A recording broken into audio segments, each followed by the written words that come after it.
Apparently I'm a loud talker, so I'm just going to give the audio folks a chance to get everything set up. I think we're good to go. Okay, so I want to start with a show of hands. Who's passionate about healthcare? Who thinks our healthcare system needs improvement? Okay, who thinks politics belongs in healthcare? Who supports withholding of vital information about the healthcare system? How about muzzling healthcare workers who speak up about these issues? My name is Daflos. I'm a reporter with CTV News. I'm a multimedia journalist, or what we call in the industry a one-woman band. I shoot most of my own interviews, I edit my own stories, I produce, I write. I do it all by 6 p.m. each day, 4 jobs, 1 salary, which I think most of the healthcare workers in this room can empathize with. I've interviewed some of you while covering the pandemic and the deterioration of our healthcare system. And for every healthcare worker you've seen in one of my stories, or another 3 or 4 who've spoken to me in confidence because they fear repercussions if admin finds out they've spoken to me. So why speak to a reporter? Again and again I've heard the public needs to hear the truth because they're not getting it. Patients usually only see the tip of the iceberg. We're talking long waits, reduced access, rushed diagnoses, all signs of a faltering system. I've never worked in healthcare myself, but I've interviewed or spoken with in some capacity nearly 200 healthcare workers to get their insight. And that's good journalism because we need as many sources as possible.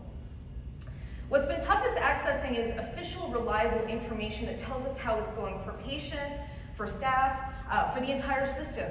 This is where my favorite Hemingway quote comes in. I don't know if you've heard it. How did you go bankrupt?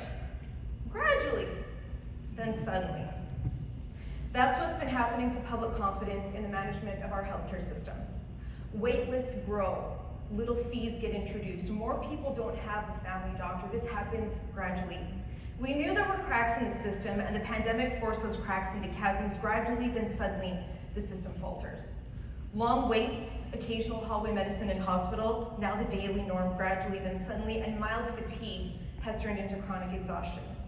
COVID-19 accelerated this, so what happens when journalists try to get government data about BC's pandemic response? Well, some info is offered up, heavily colored by spin. You've seen the euphemisms about strain on the healthcare system and platitudes about hardworking staff. But 2 things have also become very common: stonewalling and reactions. I'm glad to have this format to talk to you because I want you to see what happened when I tried to get information about COVID outbreaks in BC hospitals. First I asked nicely, the health authorities delayed, then told me to make a freedom of information request to decide how much to show me. This is what Fraser Health produced. As I got this from Fraser Health, Vancouver Coastal Health claimed they did not document outbreaks in hospitals. Long story short, I fought them, and then they said, wait, we have too many results, you're gonna have to narrow it down now. 1 full year after I first asked, this is what I got from Vancouver Coastal Health. 256 pages of paperwork I was initially told didn't exist. So why is this important? And I can tell you this isn't just Penny finds it interesting, so you have to tell her, or me getting on my journalistic high horse. That's not what it is.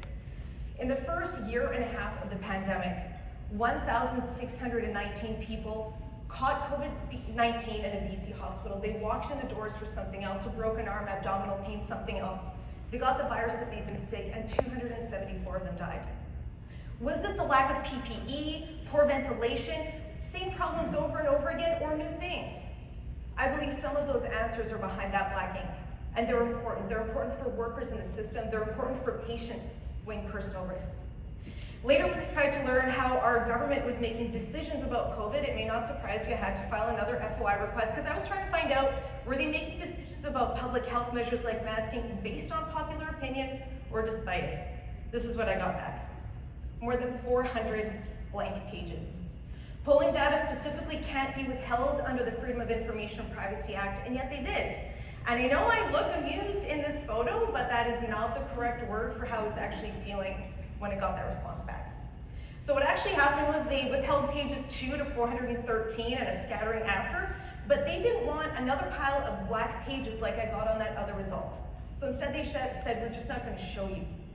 And I wanted to illustrate to people like yourself, to the general public, what was being kept from you. So I just counted out 1 blank sheet for each page that was withheld.